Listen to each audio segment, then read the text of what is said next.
with John Impemba and James Grande.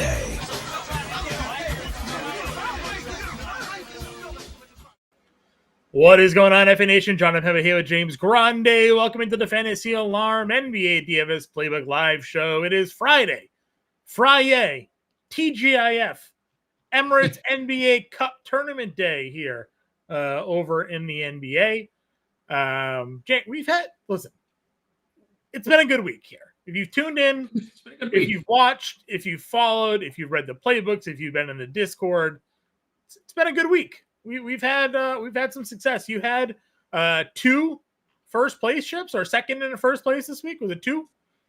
Yeah, already? second early in the week, and then I won the 12 and the 5 on Wednesday. So 2 this week. Yep. So you've had 2 this week. We've had a couple of nice cash days myself. Last night I was a pivot away. A Charles Bassey away. A Charles Bassey away from not being here. Just saying. on an island. On an island. Somewhere. Yeah. I was a Harry B away from second place in the 100K. Right. Harry B wasn't necessarily really in my player pool. 2%, by the way. Yeah. Just pointed out how I told you I wanted to play him and didn't play him. He was 2%, by the way. Yeah. So if I played Harrison Barnes over Anthony Black like last night, I would be in Turks and Caicos drinking some margaritas by a pool right now. Didn't played Anthony Black. Still had a really good day, like 5x'd my buy-ins. Right. So let's finish the week strong. It's NBA Tournament Cup Day, which means we're expecting pretty heavy minutes for a lot of plays. Also, as we discussed in the preview show, as we near the end of sort of the qualifying rounds of the NBA Emirates Cup Tournament, tiebreakers start to come a little bit more into play. Point differentials start to become a little bit more into play, and you can see some teams running up scores that need to run up scores and get that point differential. Again, we mentioned that highlighting really the Celtics in their matchup tonight against Washington. Atlanta's a plus 13 point differential leading their pod. So Boston not only needs to win tonight, they need to win big over Washington, while Atlanta is in a 247 game total with Chicago. So we'll see what happens there. But margin of victory is the big deal here. And the Celtics, again, a team and other teams that are in this tournament that need big wins might get 40 minutes out of their starters, no matter to the score tonight. Yeah, I think that's like a thing that maybe isn't reflective in ownership tonight. And it should be, because, I think we haven't necessarily seen it yet where teams are suddenly up 30 and it's like, hey, Emirates Cup, we're playing 40 minutes. And we saw this last year with the Celtics specifically in a similar type game against the Bulls, right? Up 30, and they're just running up the score. So, and Prime, Horford is not a lock. Al Horford's actually out. He was officially ruled out about 10 minutes ago. So where we liked him, we no longer like him. Because if you play him, you, me, John, and Al Horford will all score the same amount of fantasy. So, however, the most recent update of ownership has Sir Neemias Queta now is the highest projected roster player on the slate. Surprise to none. And on Queta, we questioned, well, how long will they let this guy play for? Well, we got a 33-minute game out of him already, so they're willing to let the big boy run. My dreams are shattered. It shouldn't be, though. Now we have a $4,400 starting center. That said, tonight, kind of interesting. We don't have an update yet with Nikola Jokic. Right. It's a 10 p.m. game. Like that's a big deal. What you're going to do with Jokic here? You got Giannis. Joel Embiid, questionable, and then didn't go through shoot around. He was there though, John. Yep. He was standing there on time, maybe. Keyword maybe. I heard he had like his Sherlock Holmes gear on. He was trying to figure out who the leak was in the locker room. There were additional leaks about the leaks that Embiid is trying to figure out who it was that was the leaker. Seems like maybe his priorities are a bit not where they should be. That said, JoJo played 35 minutes in that last game, 56 fantasy points. If he ends up being a go tonight, I'd be pretty damn interested at 10-1. There's some interesting spots here today. We obviously know the injuries. The guys that are out, Luka Doncic already out tonight. A lot of emphasis going in potentially on Kyrie Irving now with Luka out of the lineup. You have the 247 total, like we talked about with Chicago and Atlanta, garnering, for a long time today, Trae Young was the highest rostered player on the slate. That has since, dissipated a little bit as the day has moved on. But still, it's going to be an exciting Friday here. And like I said, we've been killing it. We appreciate all of you guys that have tuned in all week long. If you want to just do us one last favor, you're already here. Just hit that like button, hit that share, that subscribe if you're not done so already. It's a free way to support the work that we do here over at Fantasy Alarm. We got the 7-day free trial. So if you want to go check out our playbook, Justin Carlucci has the playbook out for everybody. You can go check that out as well. And I'll just give you a little sneak peek. Next week's Black Friday, we might got something going on. So look out for that as well if you are all interested in this becoming a part of the Fantasy Alarm family with us here. The Prince popping in. Horford out.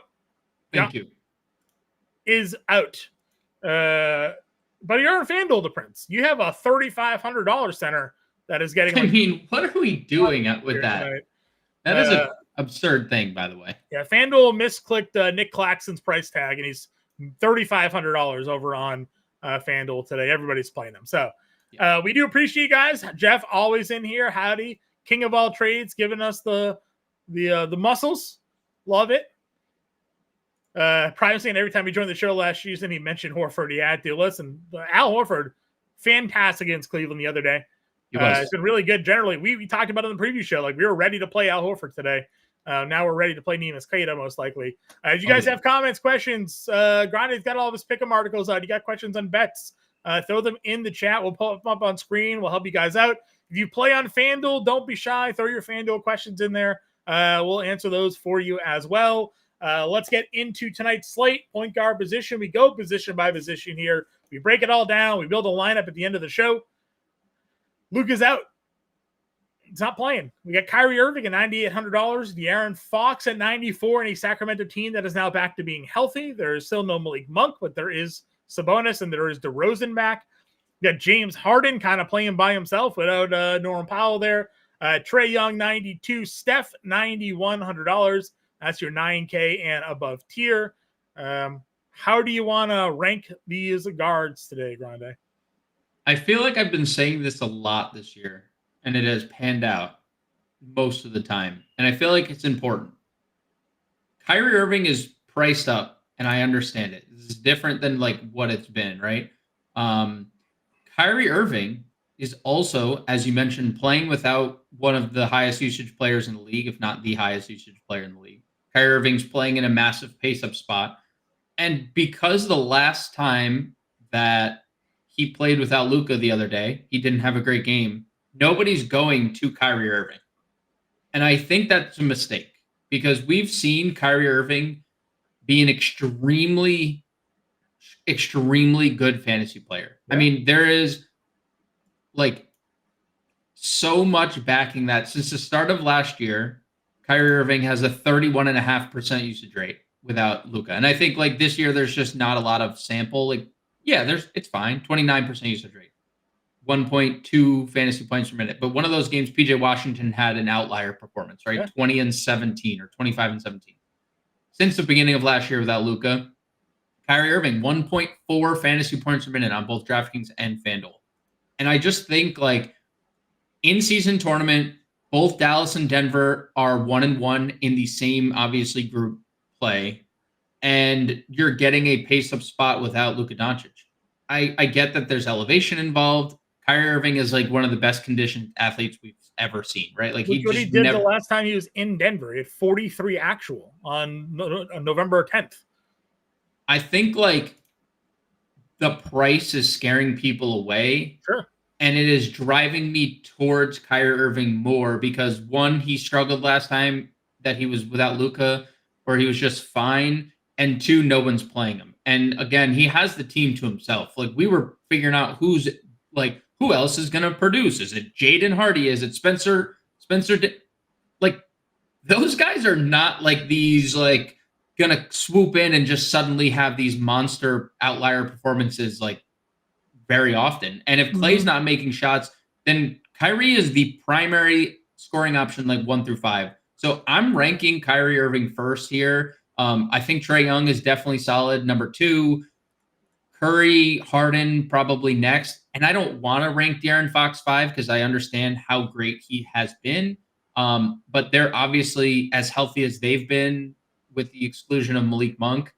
And also the Clippers just are not fun to like deal with. Yeah. I mean, from Chris Dunn to Amir Coffey to Mann to Derek Jones. I mean, there are a lot of lengthy wing defenders that can be on De'Aaron Fox. And again, it hasn't necessarily mattered. But I would probably put him at the bottom of the list. But yeah, I really like Irving and Trae amongst the 9K tier specifically. Yeah, I agree with you. I mean, obviously, we've talked Trae Young, right? Some poor shooting out of him lately. Yeah.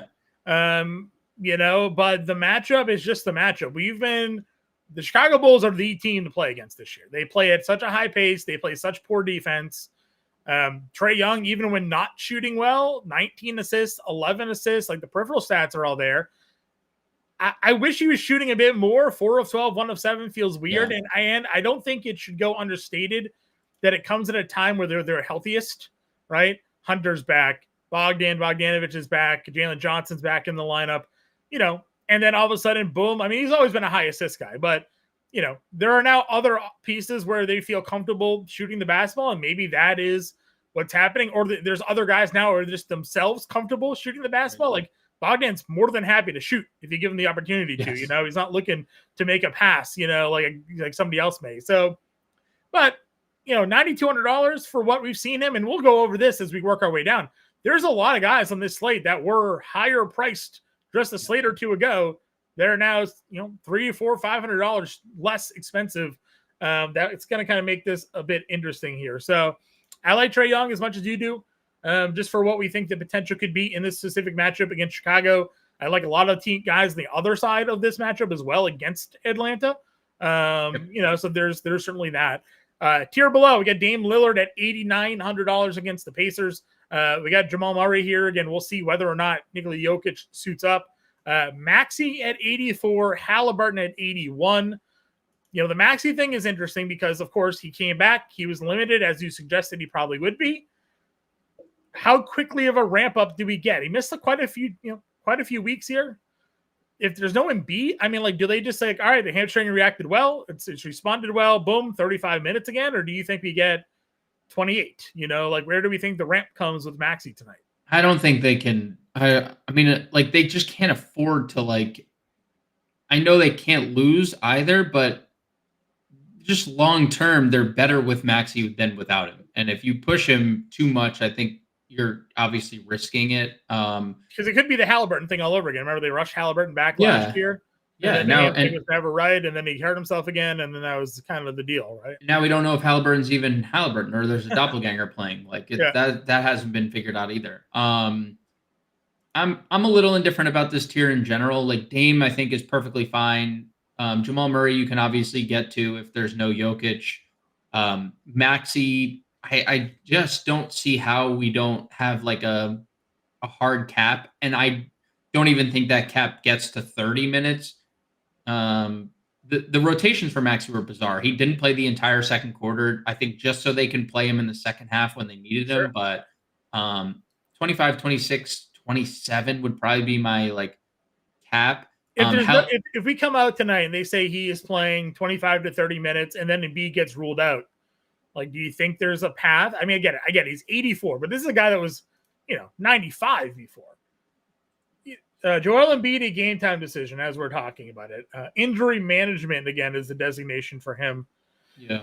I guess we'll see. Maybe we get a Maxey status update here. I mean, we got our favorited Twitter tag there, so maybe we get some more insights. But if Maxey comes out and he's playing around 25 to 30 minutes tonight, it is a good price if Embiid is out, just for what his usage rate is. But certainly anytime the guy is limited, there's some conversation to be had there.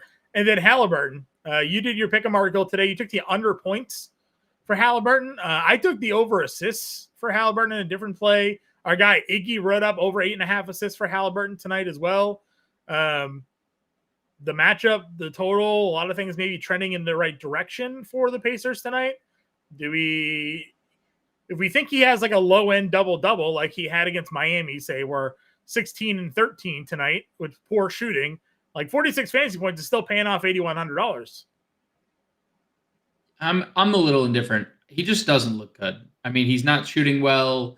If Ben Shepherd ends up sitting, we'll see more McConnell. That doesn't hurt, or that doesn't help having TJ McConnell for him specifically, because those are two players that play with the ball a lot.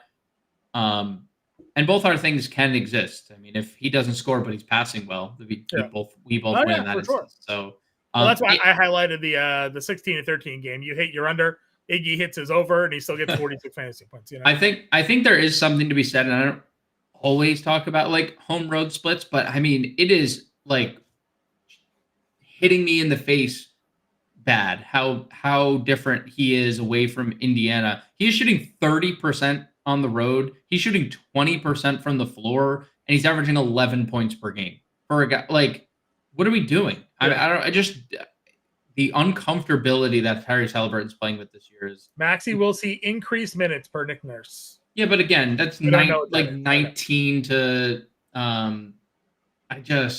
He said the quote is a little bit more than he did the other night, but it's still on a restriction. So there's just no reason to.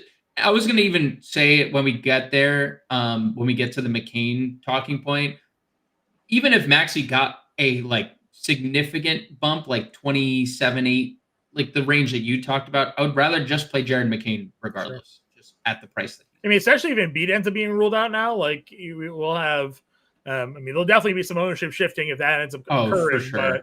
For sure. McCain, definitely. So Halliburton's 81. Again, I'm not fully shying off of him. I think if I'm making multiple lineups, because again, we're looking at an ownership thing.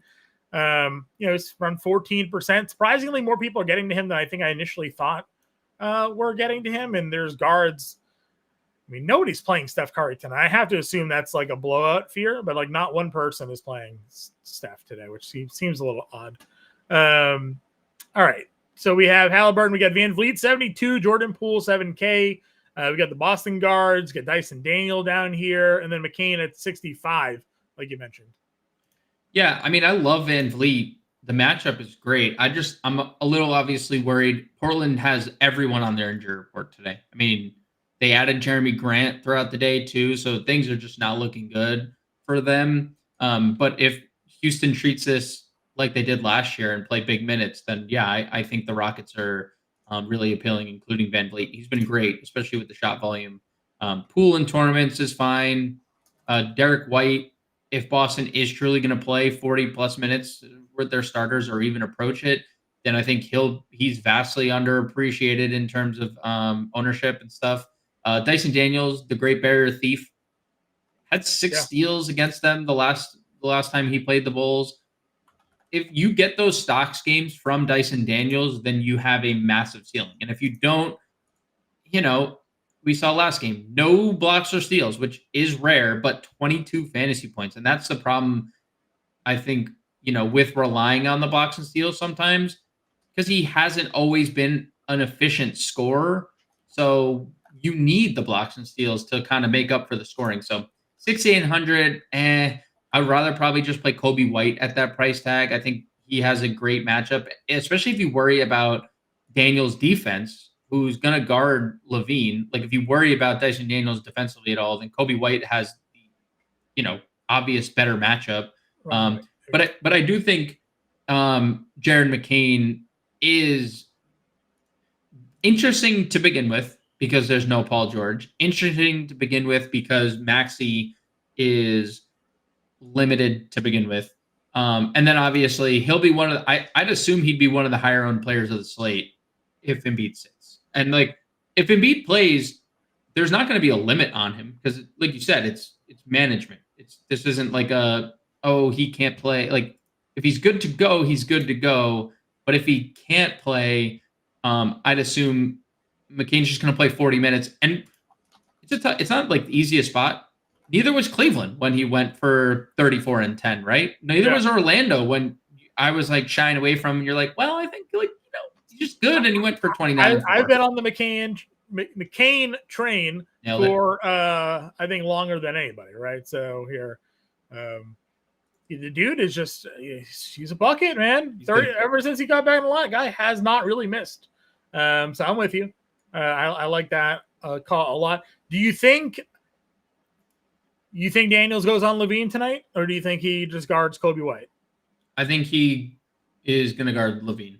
Well, because we both were on the over 22.5, and if that's true, well, like I think Levine's might be a little trouble there. I think that again, he's going to guard Levine, and then there's going to be all types of actions that he's put in, and we're going to see.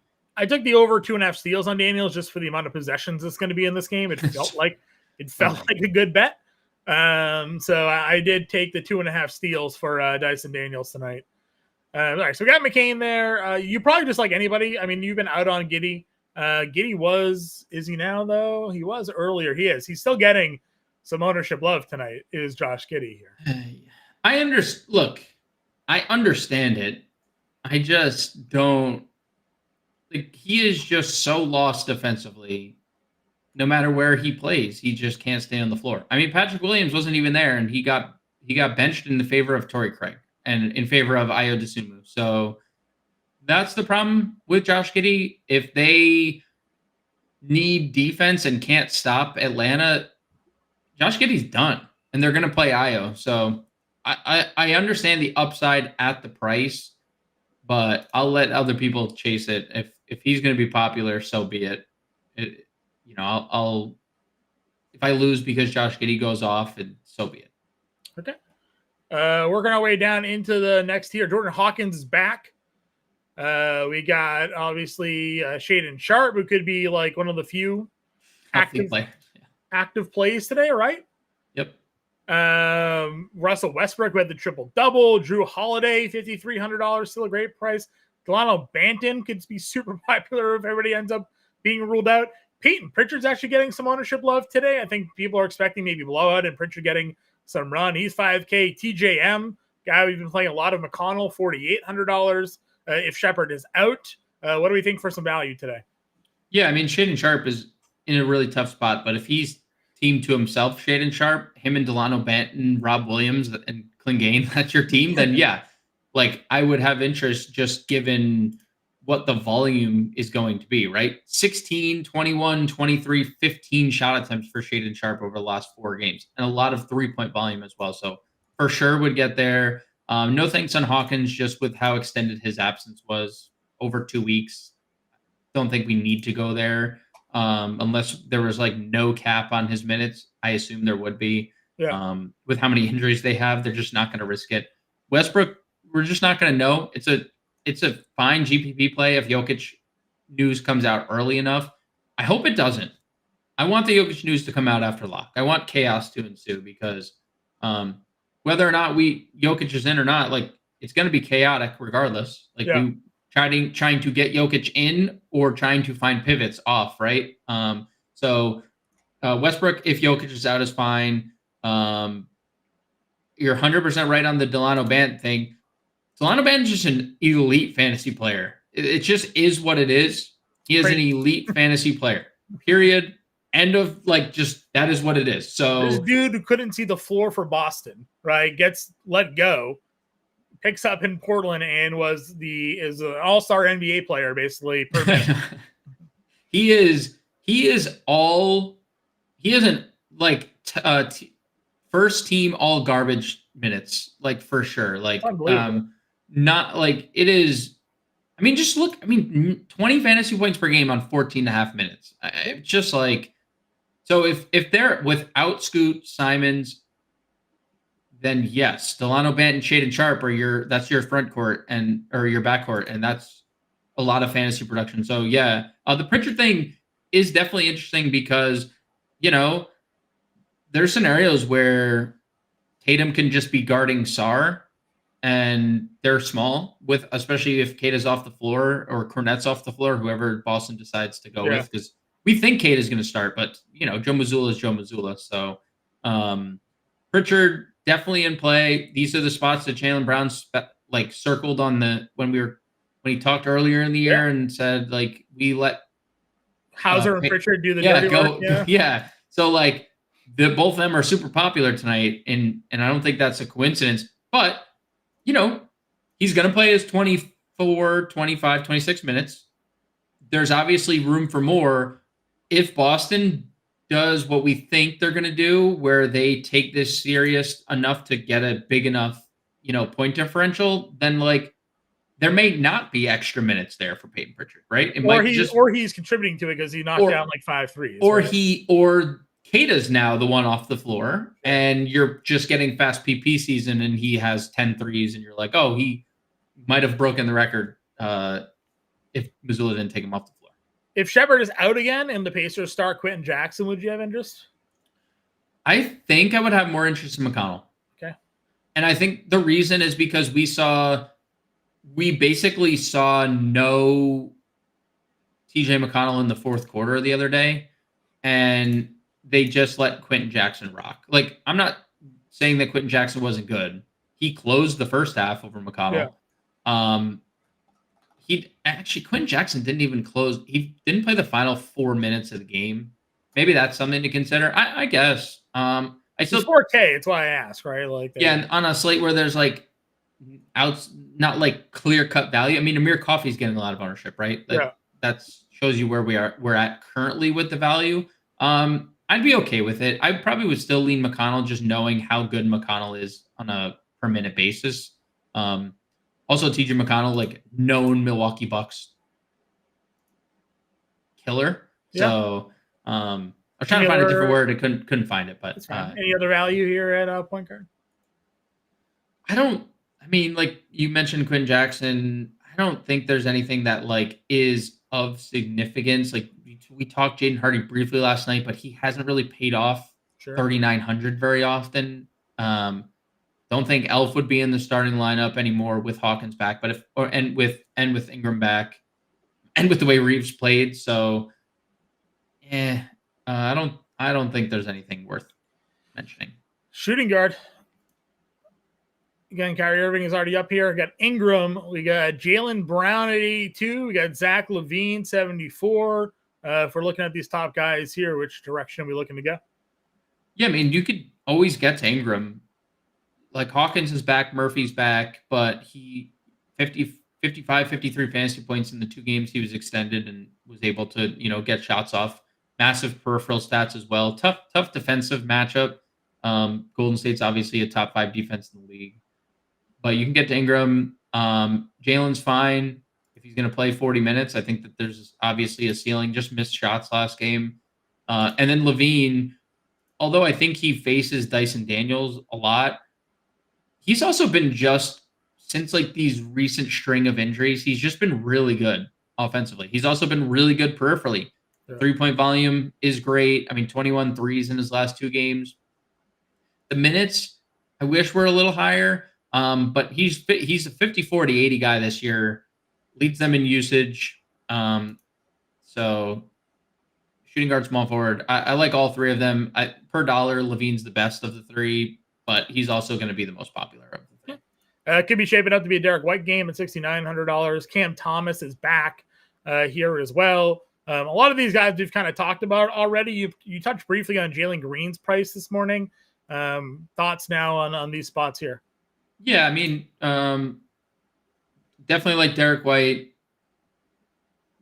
Kind of sentiments about Boston in general. I just really like Boston. That game has 238 implied points, right? Mm-hmm. If Washington can be remotely close, hey man, just saying, Atlanta 1 week ago or whenever that game was, right? Atlanta, nobody on the floor outright beat Boston in Boston.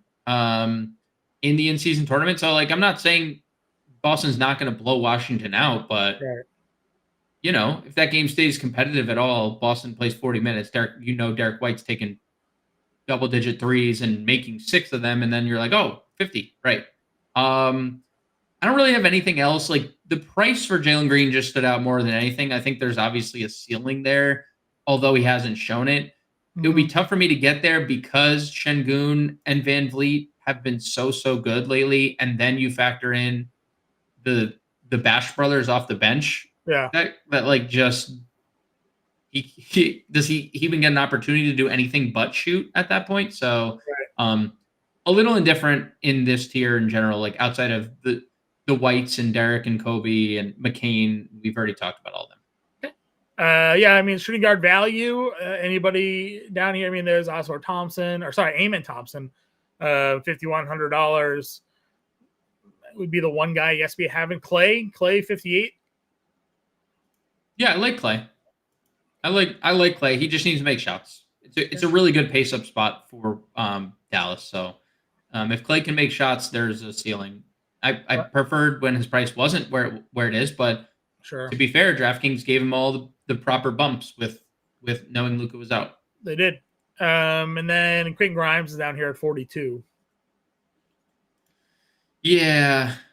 I know he's been like good in starts and stuff, but in that start or good when he's been extended, he only played 21 minutes in the OKC game. That would be my one concern where they could just go a different direction. So it is what it is. 4,200 I think is a little too expensive for me. And then Lindy Wetters is your chalk value outside of Queta here tonight. I mean, I get it, right? What other sub 4K player do we have starting and playing mid to high 20s minutes? Right. That's ultimately what it comes down to.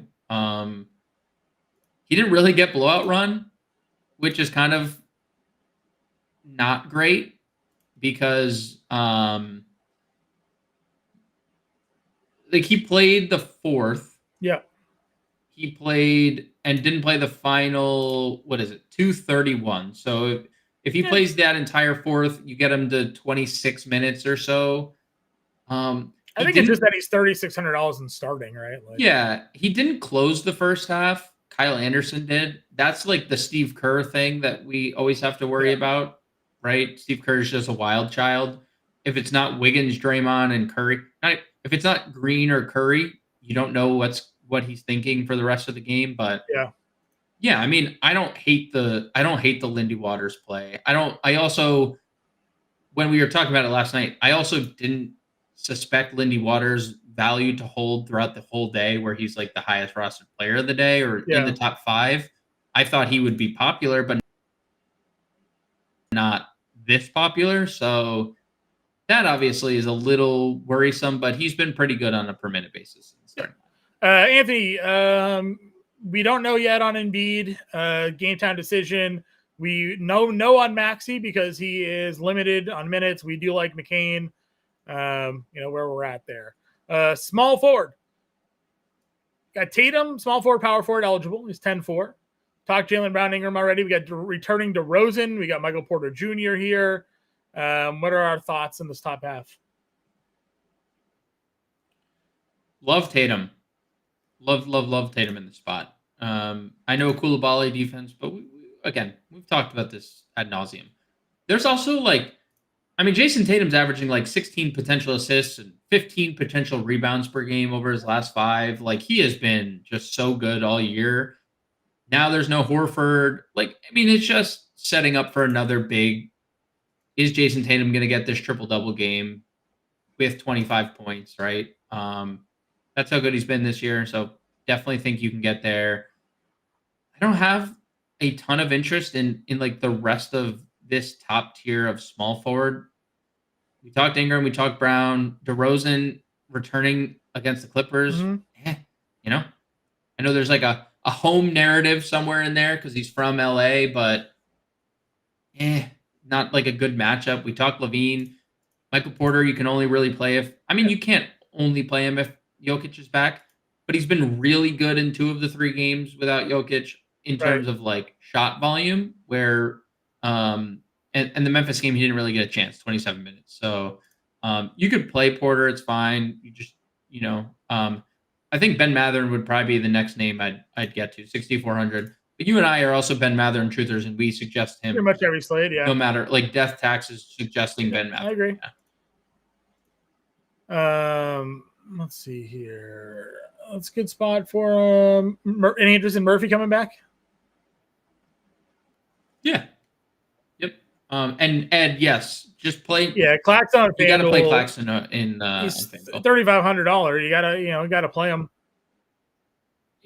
Yeah, min salary, it lets you get whatever you want. I mean, you're plugging in a legit starting, like a legit 6K plus player Yeah. at min salary on FanDuel. If you're playing on And if FanDuel, Embiid you ends up just being ruled lock out, in it's just Claxton. even that much better for you, right? So, all right, any other guys down here? Tyree Easton, $5,700. Always in tournaments. I don't have like a differencing opinion than that. Just tournaments. Got Wiggins here was pretty good the other day. Obviously, any other small forward value for you? Yeah, man. I think DeAndre Hunter is very interesting. The 25 minutes were what they were, but they got blown out.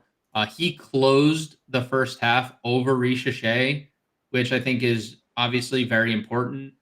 Lost out on about 4 minutes. If he closes that game, he plays 29 minutes. And he's been really, really good since returning 28, 31, 26. He's been really good in every game he's played this year at this price. So I think DeAndre Hunter in a game with 247 implied points is a very nice value. I think Denny would be a really interesting name to keep in mind if everybody sits for Portland. I assume Denny Avdia would be your starting power forward. I'm not gonna like, people are crazy and they might do like some weird. Chauncey might do some weird stuff, but I would assume Avdia would be the starting small forward or power forward if Jeremy Grant were to sit. So at 5K, I know it's not like an easy spot, but like let's say Portland, just for the argument, is without Simons, Ayton, Scoot, and Jeremy Grant. Those are four of their top 6 players. Like just by default in the cup, I think I would have interest in Denny at 5K. I think that would be a pretty intriguing play for sure. Let's see. Any other value down here? Coffee, yeah. Amir Coffee at 4K, yeah. I mean, like this is another one similarly to the Lindy Waters stuff, and Amir Coffee's ownership has kind of fallen off a cliff a little bit. We had to we kind of have to refigure our thoughts on Amir Coffee. 0 from a fantasy point per minute perspective throughout his most of his career. But he's shooting 50% and 46% from 3 and on the year, and has just simply played more and last game started. So it's a pretty good matchup. He played a bunch of minutes last game in a win against a really good team.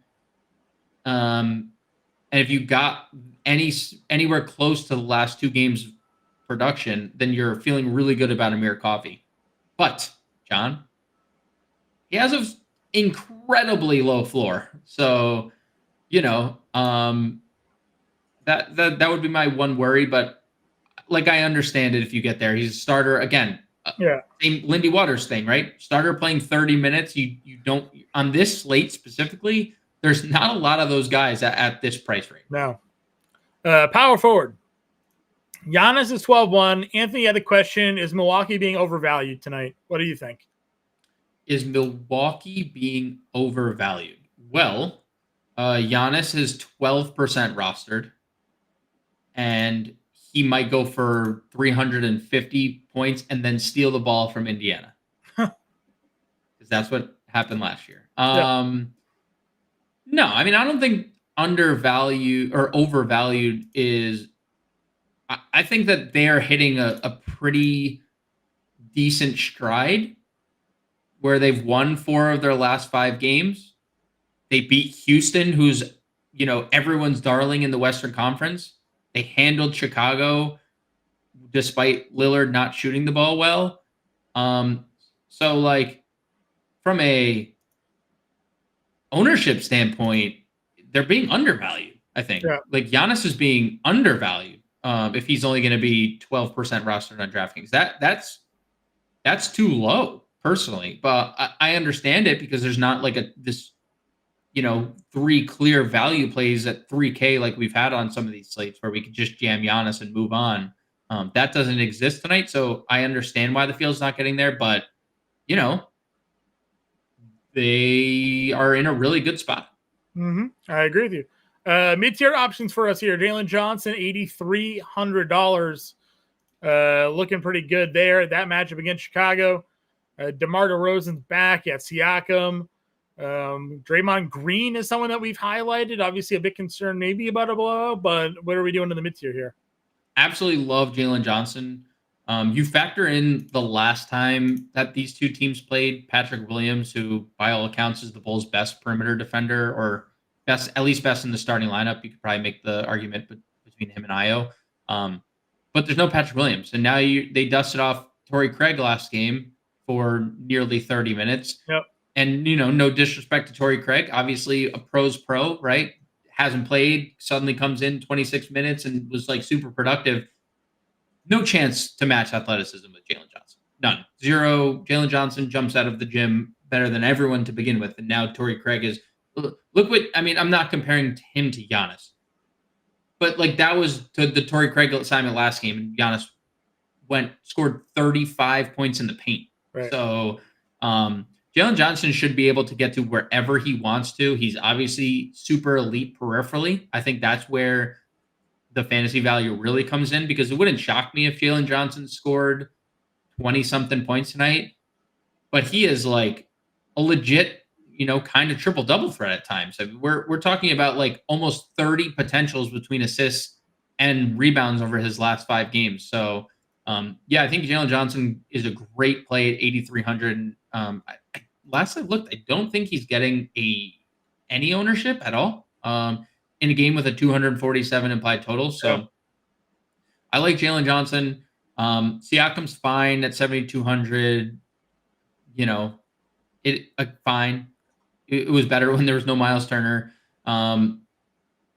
Keegan, no thanks at 7K.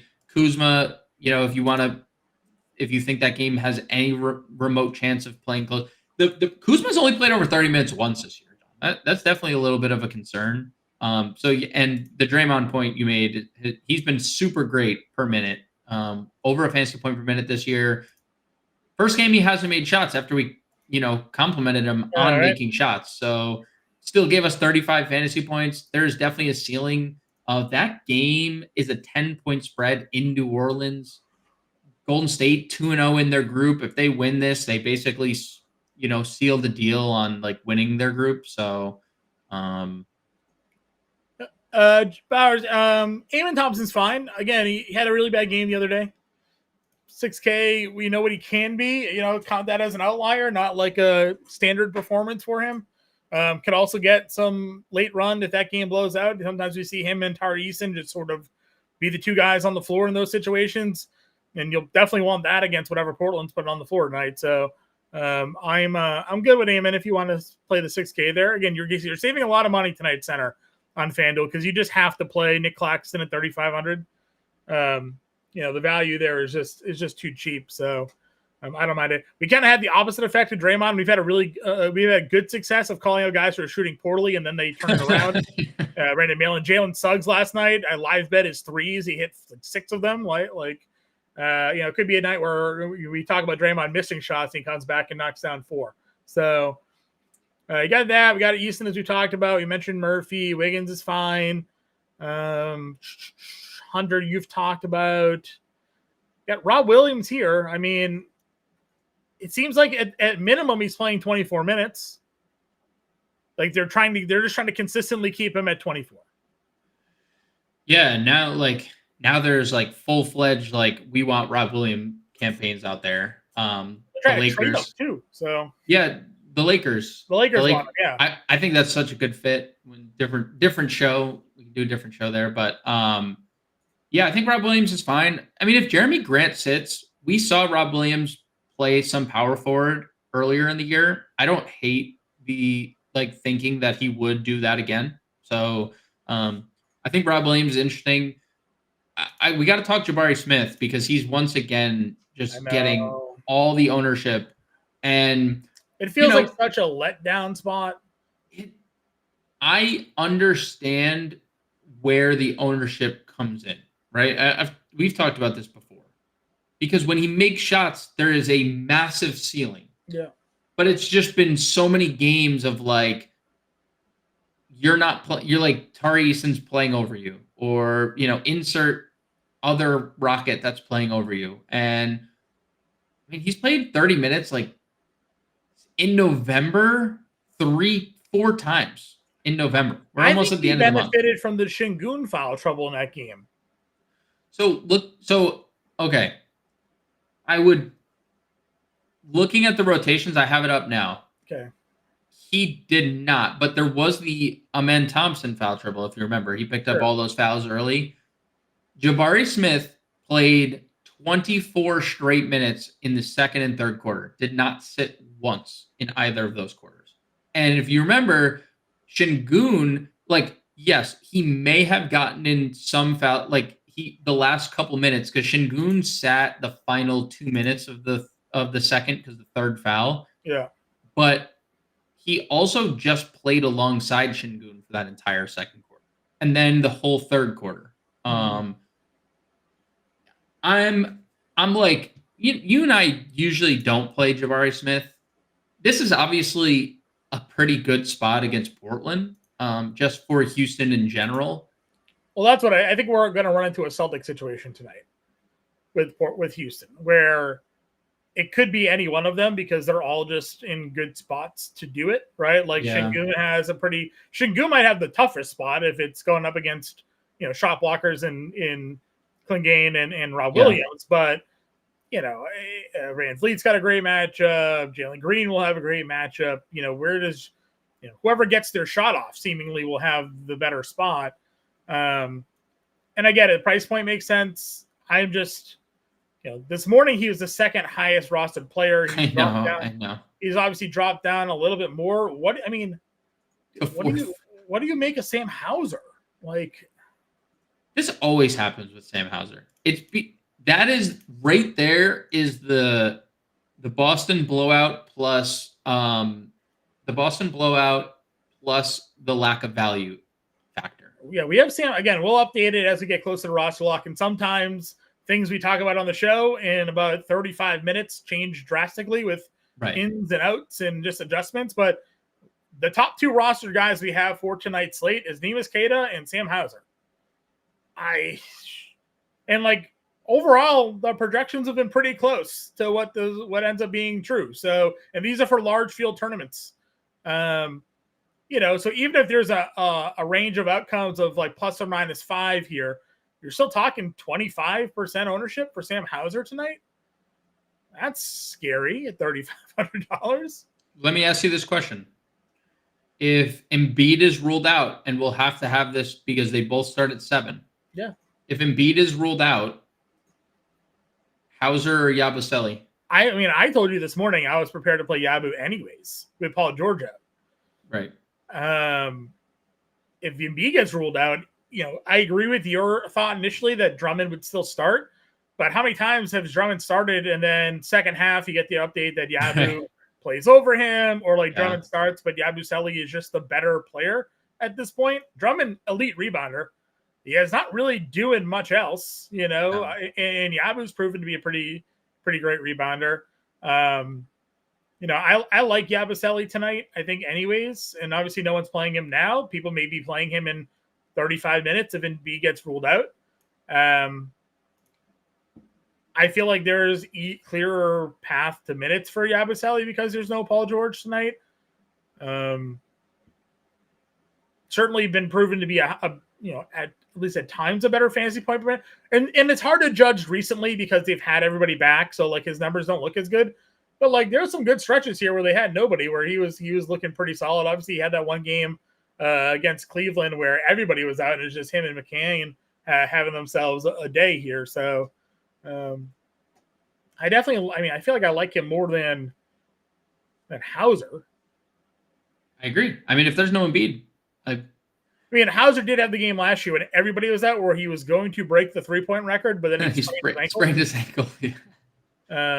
We'll always have that one game, John, that one singular game. 10 3-point attempts in 2 of the last 3 is probably what people are hanging their hats on here. 25 to 26 minutes. He's good. Dude, he's I'm not saying he's a bad play. I just wanted to ask the question because I don't get there. I don't think the minutes can be consistent enough. Like Pritchard, we know is playing 25. Like that's Yes. his role. I don't know what we get from Hauser. Yeah, the range of outcomes is Greater, yeah. very large. He has 15 to 25 minute window. Dude, he's played, well, I know this is like obviously injury-based stuff, but he's played as few as 12 and he's played as many as 35. Yeah. That is in back-to-back games, by the way, 12 and 35. So like the range of outcomes is just, that's too much. That's too much to handle, John. It's too much to handle. All right, let's go center. Shout out Torrey Craig. Shout out Torrey Craig. $4,500. $4,500. Jeez, they bumped him out that much that quick. Also, do you think there's a chance if Jeremy Grant is ruled out that they would just start 3K Jabari Walker? And is 3K Jabari Walker in play regardless? If he if he didn't start and Jeremy Grant was ruled out.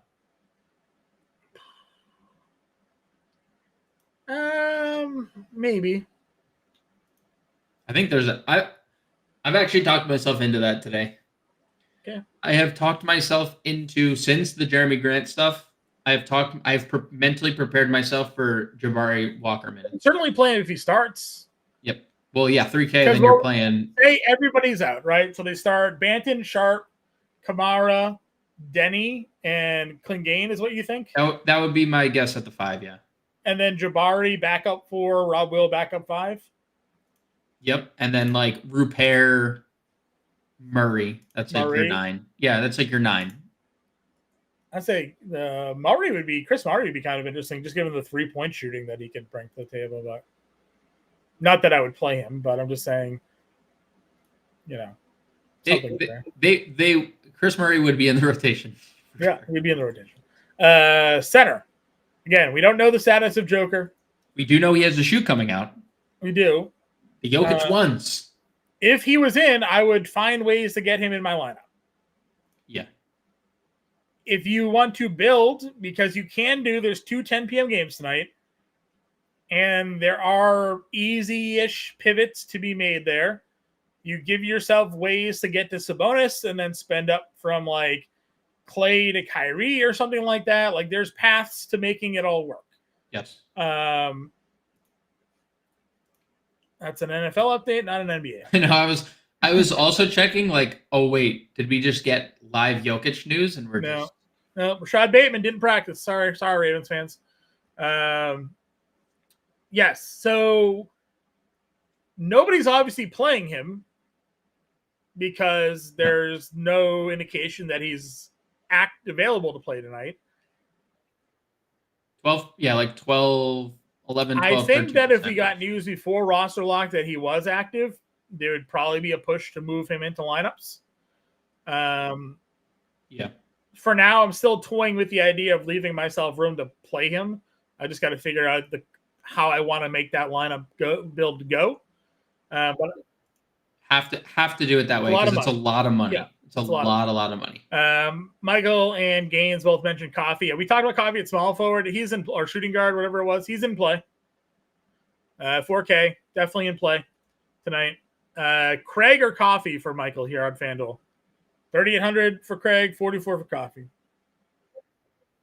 Torrey Craig. Defensive upside, right? For cheaper and in the spot. Yeah. Saric Love, not on this slate. There's too many other options. Only thing I'd say to the Saric point is that he is now power forward center eligible.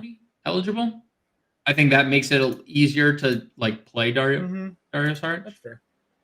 All right, so you have Jokic. I'd get him in. You can play Giannis 100%. If JoJo plays, I'm certainly interested here. Totally agree. Sabonis is last game was the reason. If he played 35 minutes.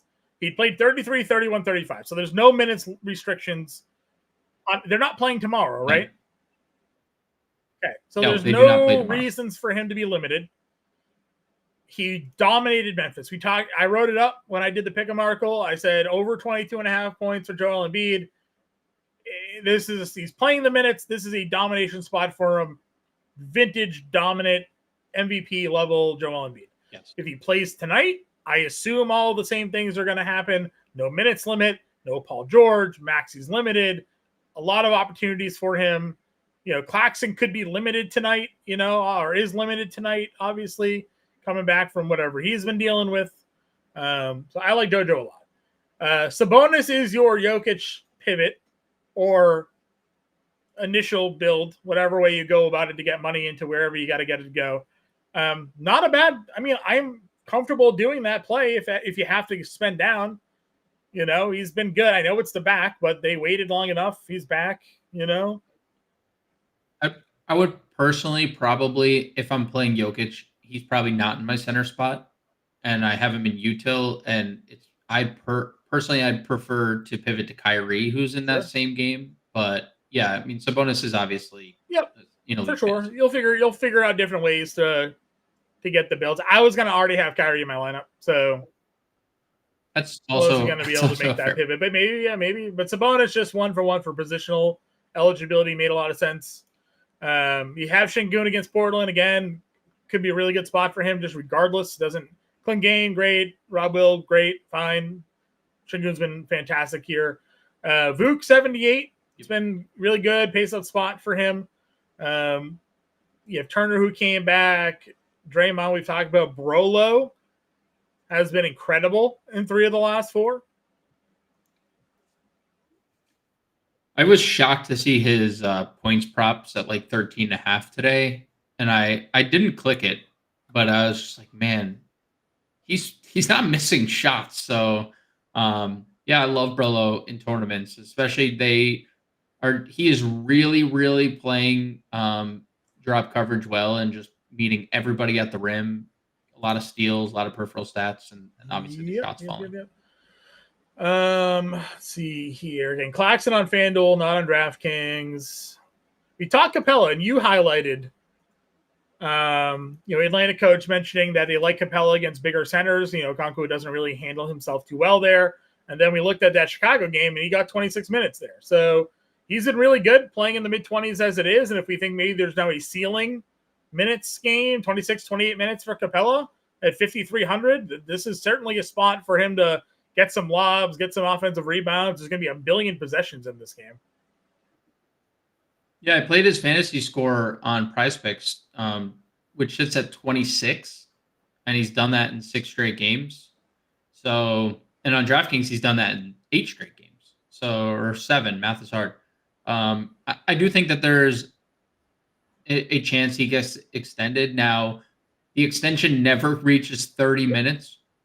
I think even if Okonkwo doesn't play, he wouldn't get 30 minutes because he hasn't. But I do think that there, I do think the Capella side of this, coin is the stronger side. Regardless of minutes, he has been phenomenal lately in basically every facet of the game, and this is a spot where, he's really cheap with a really high ceiling if he does play, the bulk of the minutes, which I personally expect. So, 5,300 for Capella is perfectly fine in tournament. Let's see here. You had the question on Trace Jackson Davis. What's his price? Is he free? 37. He is free. The minutes are fine the last couple games, but one of them were without Looney. So it's, take it, not the last game. Looney played in the last game, but the game prior, take it with a grain of salt. Where you never know what Kerr's going to do, Anthony. That's the unfortunate thing there. So you can dart throw him if you want, but tough to know. It's also the kind of the Lindy Waters scare, the part of Lindy Waters. He's starting, but what if Buddy Hield hits 8 threes off the bench? Keita is currently the highest projected player on the slate. As we said, he did play 33 minutes against Toronto, so we know they're willing to give him that run. 27 here, 28, so this isn't this is territory we've seen him be before, where they've had to extend him. Probably look for another 30 minutes tonight. He's good, right? He's not a game changer, but at $4,400, if he gives you 25 fantasy points, which is certainly doable. We've seen him do it quite a few times playing in the 20s, 22, 27, 23. Like that range is enough tonight. It's fine to make it happen if you need to have it. I wish he was like a better shot blocker. He has, some decent shot block numbers. Again, he's fine. Nothing spectacular in my opinion, but if he gives you the 27 fantasy points at 4,400, you're 6-7xing today. So yeah, Neves Queta is going to be reaching value based on what he does on the offensive glass. That's like where he makes his mark. So I'm perfectly fine with it. I understand the chalk too, and that all that chalk will shift if Boston just does Boston things and starts, or if Joel Embiid gets ruled out. Like I think you may see people move off of Queta and go to like Yabu or something. Drummond. I mean, even possibly Drummond at 5K. Again, we've seen Drummond. He's been fine, but in the past when Drummond had started, like we were getting like 50 plus fantasy points. Maybe it's just he's just old now. I don't know. Well, he's not old. He's not old. He's not. We did this. He's not. He's younger than both of us. He's not old. All right. Where's Jalen Smith? 3,400. Tournament play. Yeah. Tournament play. Perfect pace spot. 250 points basically being scored in this game. He gets on the floor in 12 minutes and could go for 30. So that's all he's playing, by the way. He's playing 12 to 13 minutes. Yeah, game time decision tonight for Joel Embiid, and at least as James said, it is 7 p.m. So we'll know in a half an hour whether or not Joel Embiid suits up or not. So that's good to know. Yep. Alrighty, build the lineup time. I mean, we're gonna start with Waters and Nemes. Oh man, feels so bad. Yeah, probably those two. And then what? Pray. Say pray or Trey? Pray. We talked Kyrie enough. Okay. Yeah, let's play Kyrie. Levine. Maybe Matherin. Yep. Where's our guy here? 60 something? My blind? Is he a forward only? Small forward only. That is. All right. 6,100 power forward guard utility. You can probably do one more spend up if we go like Torrey Craig here or something. Or Yabu. Torrey Craig. Coffee. Yeah, Yabu. Yeah, Yabu's fine. Coffee's fine. Yeah, both they're like as it currently stands, Yabu's fine, and we'd obviously because if Embiid sits, we're playing like our lineup's changing because we're playing McCain. So $7,400. Ooh, I like that. What if we went fast PP here? What would that put us at? 98. Yes, Trey for a Ute. Curry. Ute. Yeah, I mean either work. You would just switch and then just switch Kyrie into the util spot. What did you say? And then you would just switch Kyrie into the util if we went Trey or because I'm good with both those names. I would probably lean Trae Young because of the spot, but obviously this doesn't feel like a spot that Steve Kerr is going to extend. Over Irving, which we like anyways. We have 10-4 on a util, which would give us Tatum and Embiid as an option. Ooh, I like the Tatum play, man. Ooh, I like Tatum a lot. And a must-win, must-blowout stack. Jason Tatum versus the Wizards. Fresh off 25, 11, and 6 in 29 minutes against them in their first meeting this year. He's just good. He's just so good at basketball. Yeah, I'm good with if that's the direction we're gonna go. I personally I want the leverage on Kyrie from Trey, but I also am fully aware that one game has a 247 implied total. And that's really what it is. 247 implied points is 247 implied. Yeah, I mean, we obviously have built a fairly chalky lineup here, so we could get a little more different if we wanted to. Other than Matherin, no one's playing Matherin. But we could go down from like Matherin to Jabari, and then go Tatum to Jokic, if you liked that. I kind of like the Joker there. We just we just have so much 7 p.m. exposure that I don't know. The problem would be we would be stuck with eating $2,000 because we'd play Sabonis or Irving here.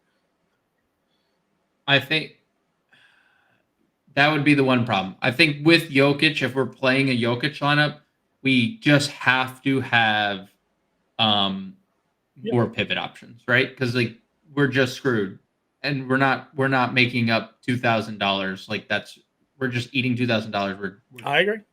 But this would be how you would get a Joker-ish lineup. Your wife popping in here, apologizing for your mic. I guess my mic sucks again. Great to me, but it is Black Friday coming up, so maybe a new mic in the Christmas stockings this year. So, all right. So hopefully, if you guys want to get Joker, definitely put him in your util, and definitely make sure you have more pivots available than we're showing you right here.